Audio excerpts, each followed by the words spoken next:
to the UIAAA Connection podcast. GoFan and VNN are proud to be the exclusive sponsor of the UIAAA Connection. Now a combined company, GoFan and VNN provide a seamless integration for digital ticketing and athletic websites. Direct your fans to one place for all your athletic events, communications, and tickets to home and away games. Thank you to GoFan and VNN for their exclusive sponsorship of the UIAAA Connection. Welcome back to another edition of the UIAAA Connection. I'm your host, Mark Hutch-Hunter. Today we have as our special guest, Gaylynn Warr, the principal at Stansbury High School. Welcome to the podcast, Gaylynn. Thanks, Hutch. Happy to be here.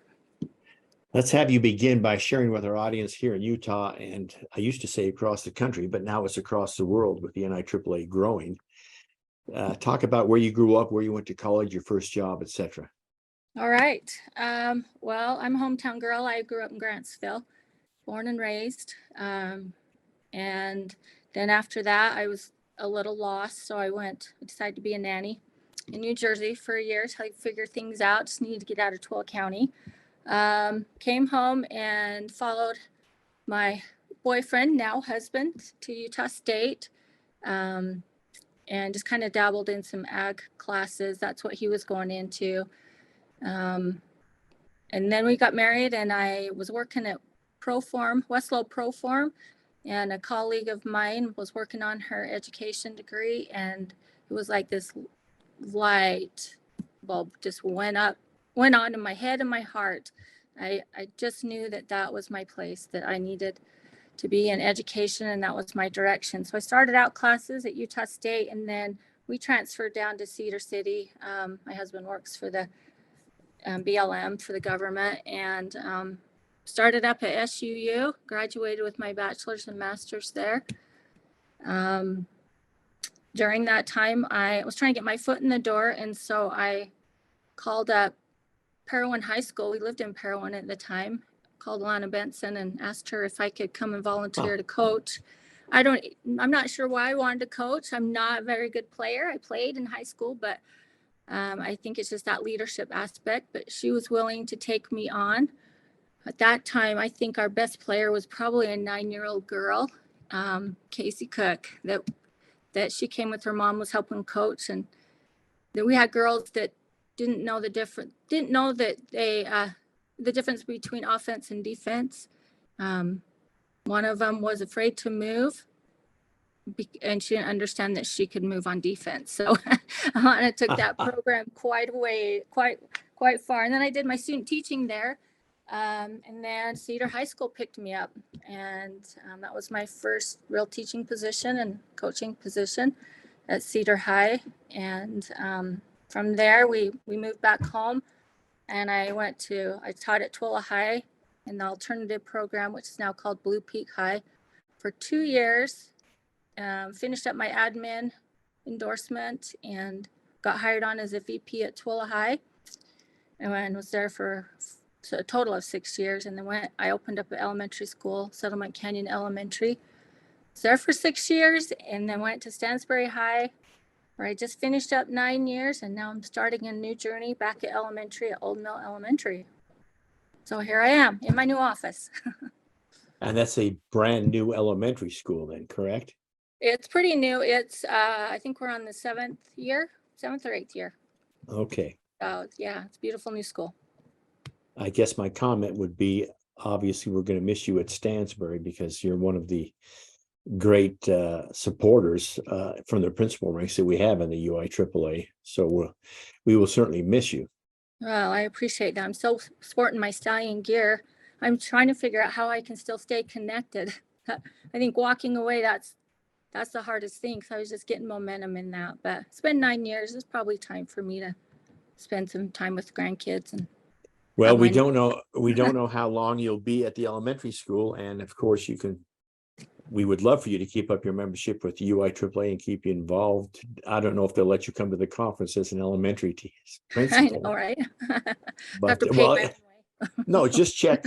Check. I know that Tooele District has a new district AD, Kathan Beer. So check with Yeah, Kathan. He could make yeah, that happen. yeah. I'll probably just like bully him into making me go. Well, there you go. I like it. So let's talk about maybe some of the experiences you possibly had in your younger days in youth sports, growing up in Grantsville. I know it's not a huge town, but I assume that you were able to maybe play some little league stuff like that there. Yeah, so in high school I played, well, in my sophomore year I started volleyball, played basketball all 4 years. My big thing growing up was high school rodeo and rodeoing and doing riding clubs. So I was raised with horses and was competing at the age of 6, competing and winning trophies. And I think I liked that feeling. And then really a big influence on me in high school was the FFA program as well. So I'm pretty sure that I went into coaching because of those strong leadership roles that I had, those mentor coaches that I had in high school. Like I said, I played varsity and started varsity, but I wasn't college material. So it was interesting to see where I ended up after that. Then let's see, at Cedar High, that was my favorite school. I still miss Cedar High, and I've been back for many years, but was able to be head coach girls basketball there, and I got to coach along Steve Hodson and learn from him, the master. Yeah. The way he coached and watched his, him on the court and the way he just managed his program. He was a great mentor for me. What else? Alana, she's awesome. She's good influence as well. Well, let's continue on and mention maybe a couple of the other leaders and mentors that had a great influence in your life. You've mentioned a couple here, so I'll give you a chance to talk about some other people that influenced you. Okay. Well, back to high school, it was my volleyball coach, Janet Matthews, and then Bill Michelson. He was hired on as the head football coach at Grantsville back in the day, and we were having a hard time keeping a coach, so he ended up coaching girls basketball. And so he was a great influence on me. It was intense. I don't know if you remember Bill Michelson days, but I'm trying to think if it's the same person I met. Did he go on to coach at Pleasant Grove later on? Pleasant okay, Grove. It's the same one. So I met him back when I was coaching. Yeah, he's great. He's actually a relative, but I didn't meet him till he came. I think my dad recruited him maybe. And then Jerry Hurst, he was over the FFA program, and as involved as I was in high school rodeo, between that and FFA, I'm pretty sure that he kept me in school. He made me toe the line. So yeah, really great influences. Of course, my dad, he's if you're not first, you're last kind of guy, very competitive. And he grew up in Millard County, both he and my mom from Scipio and Kanosh area. Really good athlete, but he didn't go on he could have played college ball, but didn't. He got married and started working at Tool Army Depot.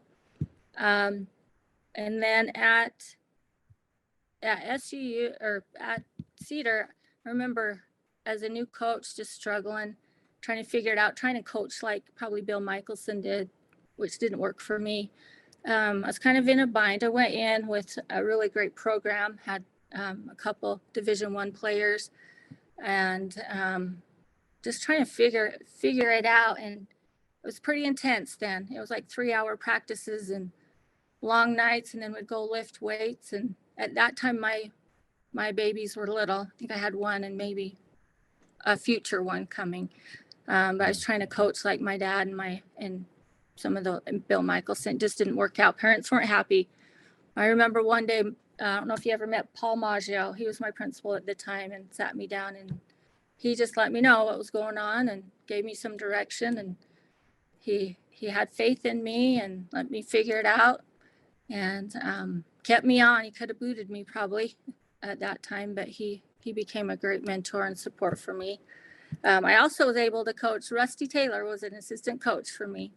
Okay. You're very familiar with Rusty. Yeah, and Rusty was great. He was so fun to coach with. just to hang out and kind of take that pressure off. So yeah, those were good times. We laugh about that every time we see each other. That's great. Yeah. Then we came to Twilla. That's when I decided I wanted to be in administration, and went back to SUU. I had just a couple of courses, so I took my camp trailer down and parked it in the backyard of a friend for a month in July and finished up my endorsement, and then was hired on as a VP at Twilla High. During that time, we had transitioned a few principals, but Kendall Topham was incoming principal but got deployed. So Larry Harrison, I don't know if you know Larry Harrison. I remember Larry and his son Rick. Yes. Yeah. So Rick's dad, came in as an interim principal. I'll tell you, Larry he taught me a lot of stuff. He's one that you walk down and he just makes a wave. He just strolls down. He kind of reined me in a little bit. He took me under his wing and really kind of mentored me with that wisdom. And I realized I really did like administration. Had the opportunity to open up a new elementary school, which I didn't know anything about elementary. I'm like, why do they have to have rugs and what's a cubby type of thing? And so I had to learn that, but it was fun merging faculty from several different schools and kind of creating our own identity. I think that's about the time I discovered educational leader Todd Whitaker and what great teachers and leaders do differently. He changed my life. I think before that I was trying to be a leader from some of the strong male leaders that I had, but that opportunity gave me a chance to find out who I was as a female leader and what I really stood for and what I valued and what I wanted to accomplish. So those 6 years in elementary were really good for me. I also became an instructional leader at that time and found out that really is where my passion is teaching and leading teachers to be better teachers. And then superintendent moved me to Stansbury High. And wow, that was an incredible trip. And that's where I got familiar with Trevor, the best guys I know, Trevor Wilson, the best athletic director I could have ever asked for. And as I walked away, I think the thing I'm most proud of is what Trevor and I had accomplished with extracurricular excellence. So we're celebrating that today. That is great. And thank you for sharing those great leaders. Let me ask you this. So I should have mentioned this. So you're a product of the coaching factory at SUU. Yes. Along with many of the other guests that I've had on this show. Yes. Dr. Lund I took a lot of classes from that guy. And so when you got back to Twilla, and so what was it when you got back there and you said, okay, I'm done coaching, I want to go to administration? Was there an eye-opening moment, or you just thought, I'm just going to try something different? How did that work? Well, when I left Cedar High, I was just hoping to find a job because my husband already had a job. And so I just walked in to HR one day and was lucky enough to sit down with the HR guy, and there was an opening at Twilla High that fit my credentials. It was a split between Twilla High and the alternative school, which at that time was on Twilla Army Depot, and we had 4 classrooms in an old barrack. And there was a gentleman who was a lead principal there that was working on his admin endorsement. And I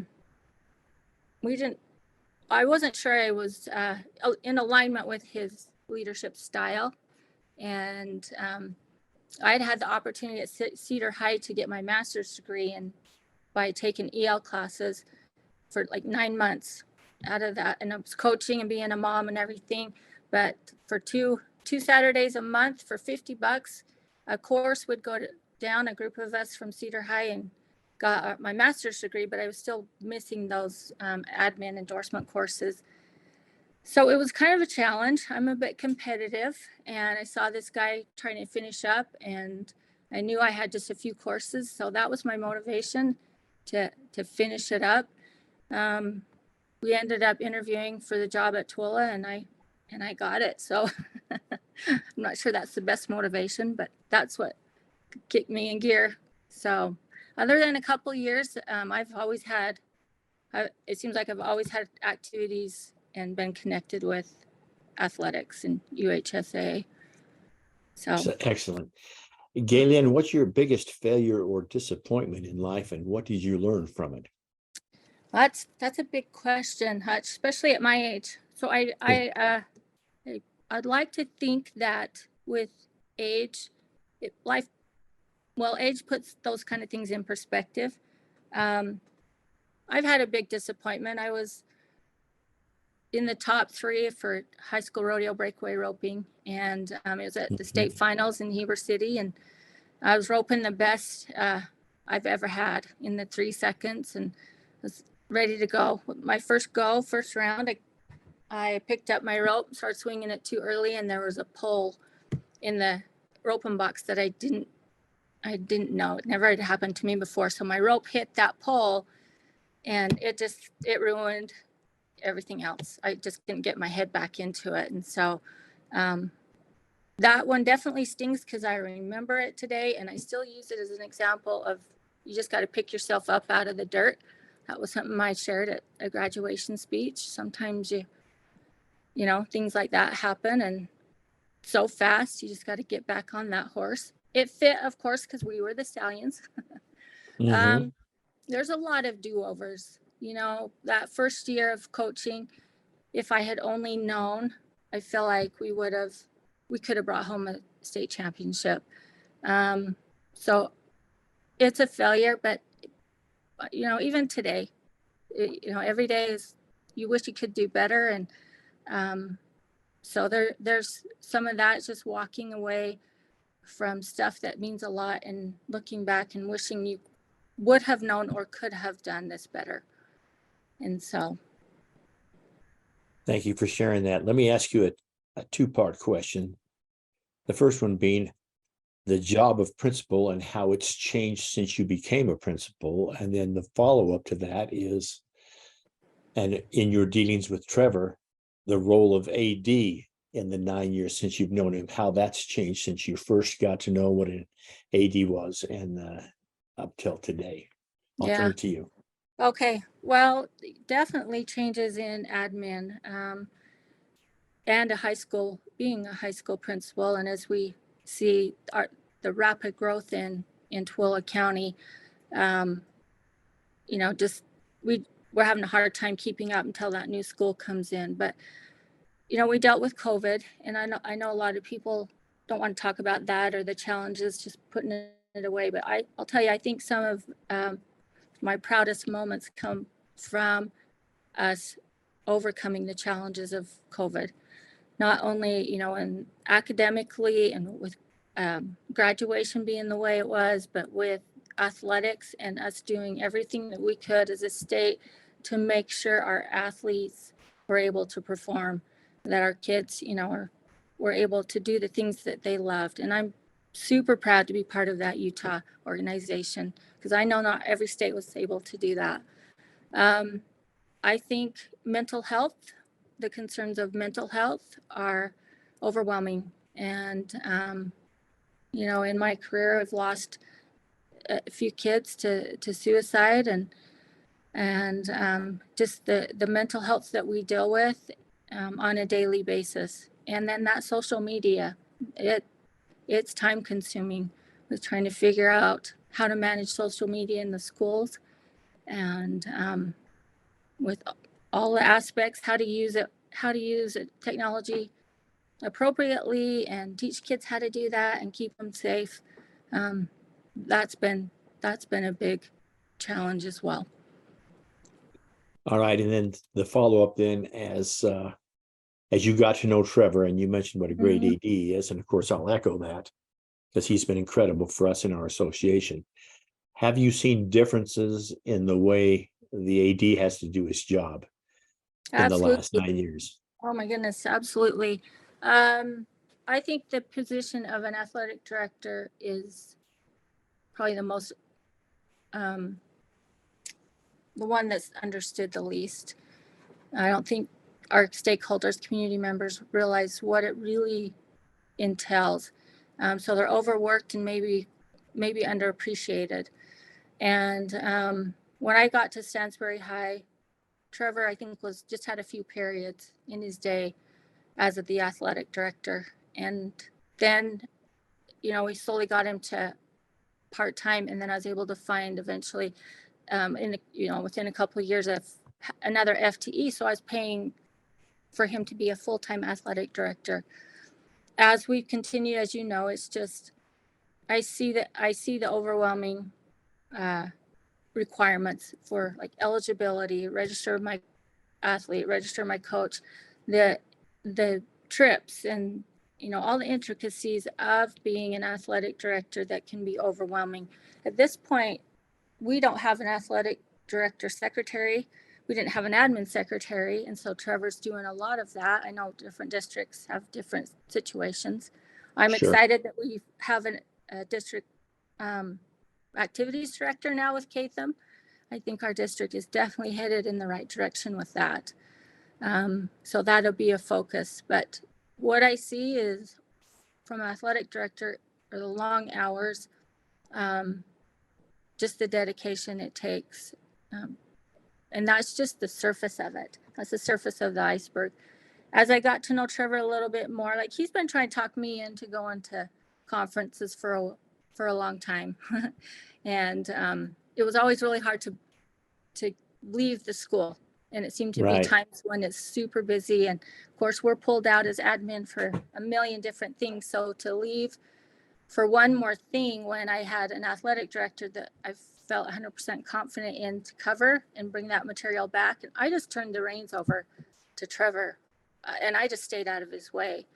And so, but to be part of the courses and what it takes to be certified, that's a highlight in the last few years of my career. And just to talk to Trevor, we'd go to Vernal and scheme about how to improve our program. And so it's a 24/7 position, and that person has a huge impact on the success of a school, more than I think people realize. Let me ask you a follow-up to that. And as I mentioned earlier, I don't want to say you're one of the few principals, but you obviously understand more than most what an AD does. So if you could leave advice for other principals, I realize you got the full FTE for Trevor. If you could leave advice for maybe some principals that aren't as enamored with their AD or don't quite understand how to deal with their AD, what might that advice be? Yeah, well, luckily I was blessed to have that upbringing, being an athlete, and having those connections. And so even as a principal, like, I love the activities. I love going to the activities. And who can say, like, I went to a band concert. It was actually one of their competitions with my husband. And I don't think people realize how, as a principal, you have a chance in one day, in a week, you go to an activity, you could go to band and orchestra and drama and, a game and several games. And then just, who else does that, in their job, and be cultured by that, and to be able to watch kids perform at what they love. If I could go back and do from day one what I wish that we had, and probably one of my proudest things walking away, and I'll just show you, is our mission model. We have 4 areas, and we have our high levels of learning, which is the academic part, our relationships and culture, our extracurricular excellence, and our safe and orderly environment. Each one, if any one of those breaks down, it has a domino effect in the school. We have embedded not just athletics, but extracurricular into our culture. Trevor is the lead over that, so it's part of our faculty meetings. He's always on the agenda, whether he's telling us, the successes, or sharing some stories, or looking at the Region Cup standings. He is embedded in the culture of our school. And he has a committee. We divide our whole school up into, they have to be at least on one of those committees. And each department has to have representation in one of those areas.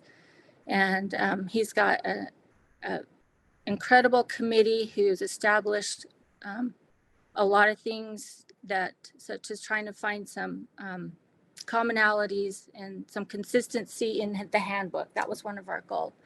And so using that, like we have areas of evaluations that we've been working on and how to align coaches' evaluations and the surveys together. So that's something Trevor and I have been working on the last years to make sure that that feedback that we get from our stakeholders is aligned to coaching evaluations. That's in that category. Program management with the equipment and the fields and the coaching staff and all of that is part of that. And then the clear and high expectations for all. We have the Region Cup that Trevor's got going. And then we have our stats that's followed. Our success metrics has that section of extracurricular excellence where we measure that each year and look at where we stand and set our upcoming goals based on that. So as a principal, telling someone else what to do, I would highly recommend that they find a way to just make that a part of their culture where the athletic directors, they know their purpose and everyone else knows who they are and what their role is. There's nothing that keeps kids in classes and in school and finding success more than those activities. And we're lucky to have coaches and referees like we do. It's harder and harder every year. So, yeah. Couldn't have said it better myself. Thanks for sharing that. Let's go back to because I guess it's July. This is going to air actually in July, but now you're moving to another school. So I want you to talk about how it may be bittersweet. I know you said maybe it's time to move on earlier, but going from a high school now then back to an elementary, that's a different clientele. That's a different, whole different thing. So what are your feelings about that? Because as I said earlier, we're going to miss you dearly. So address that. Yeah, well, it hasn't been an easy transition. Like I'm excited for the new opportunities and I'm excited for Stansbury. They've got an awesome new principal that has that background in coaching and loves athletics. His kids are in the programs, and so they're in good hands. But it's missing out on Friday Night Lights. It's missing out on presenting academic all-state at the center court and cheering our kids on. And it's just part of being, in that stallion community. We take so much pride in that. And cheering kids on.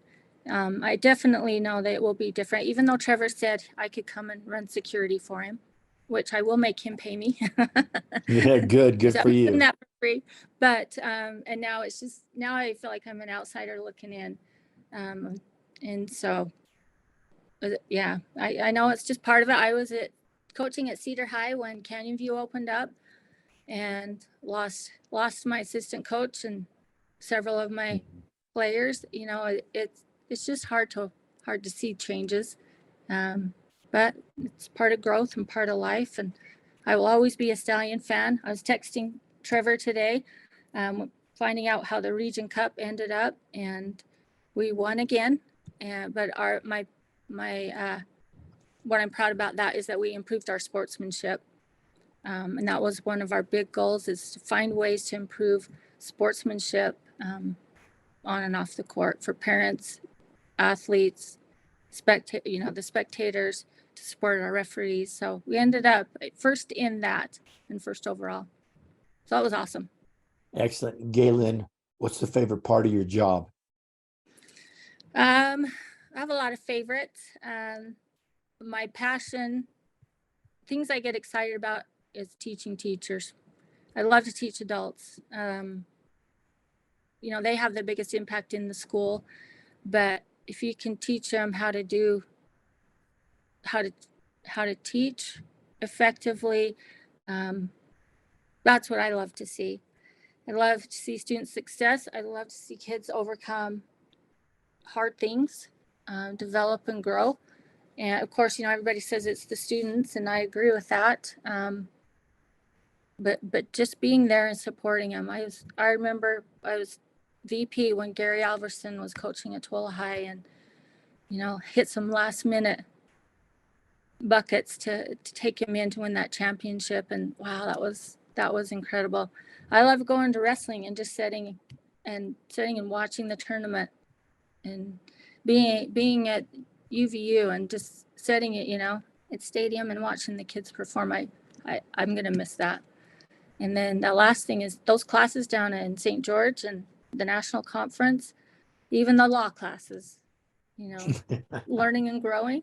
Tell you, I would tell any principal, I would tell their athletic director to take the principal by the shoulders, look them right in the face and say, you will be a better principal if you take these courses, because they cover everything. We talk about sped law, but you go to those and take those law courses, you're going to leave with kind of anxiety, but it makes you a better principal. And those leadership courses, those have been a highlight too. So, well, thank you. Thank you for the plug. And that is some great advice for our ADs and for our principals. Let's finish up with a couple of questions. The first one being, you've got 2 suggestions for a brand new athletic director. What are Gaylynn's 2 suggestions in order for them to be successful? Their success has to be aligned with administration's goals. So we need to do a better job of educating leaders, those in positions, so that they understand the importance of extracurricular. And in my 9 years at Stansbury, even in the last probably four years, I believe we're making leaps and bounds in the right direction of that. We're having conversations. There's so many more resources available, and we are more educated in that. You have a state full of incredible athletic directors that are working for principals who just don't understand how they connect. And so that would be one of my recommendations is, as an AD, you've got to educate your admin, those decision makers. There's ways to find funding. Like, we came up with ways to support our teams as we were working on the sportsmanship improvement. We wanted every program to require parents watch one of those sportsmanship videos at their parent meeting. And of course, we wanted to incentivize it. And so if they got a certain percentage, we had money set aside to put back into the program. 12 counties, it's growing, but it's still small, that we are tapping out our community for fundraising. And so finding ways to use the money that we actually have in high schools to put back in programs and having kids give back. So I think every program should have a service requirement where they're giving back to the community. We had a campus cleanliness goal where each team would have an area, and when they would clean it, we would kick some of that funding back into their program to help offset that costs. So those conversations, like, principals don't understand that unless you're having conversations together. And so that's important. We all know, like, if one of our programs is struggling, it permeates the classroom. So if you're having a baseball team that's having conflict, you're going to feel that in the classroom, in the hallways. It has a negative impact. So it's worth the time and effort to make sure that your extracurricular is just as important as those relationships, as the safety and that learning. So, and we have a systemic approach with our mission model, which really helps it. So, each month we recognize employee of the month out of every category. And And sometimes it's our ticket takers, sometimes it's our coaches. It just depends on who's contributing. And so recognizing that too. The other thing that I'm really proud of is the way we recognize referees. And I got to give that kudos and shout out to Trevor. Is we had a official recognition night where both teams had come out. We had a little gift for the officials, take a picture, and just make sure our parents and our stakeholders saw that we really do appreciate them, and to reemphasize how important they are to the success of our program and kids. So I don't know if that was one, that was a lot. No, that's great. Those are some great suggestions. I'll finish with this question. Gaylynn, what question should I have asked you that I failed to ask you? Well, I put down to make sure I did talk about that mission model, and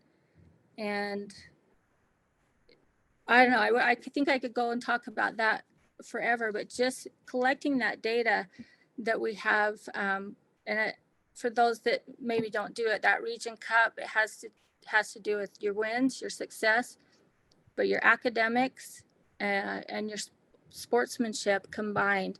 And so they have it all set up to where after each season we look at that.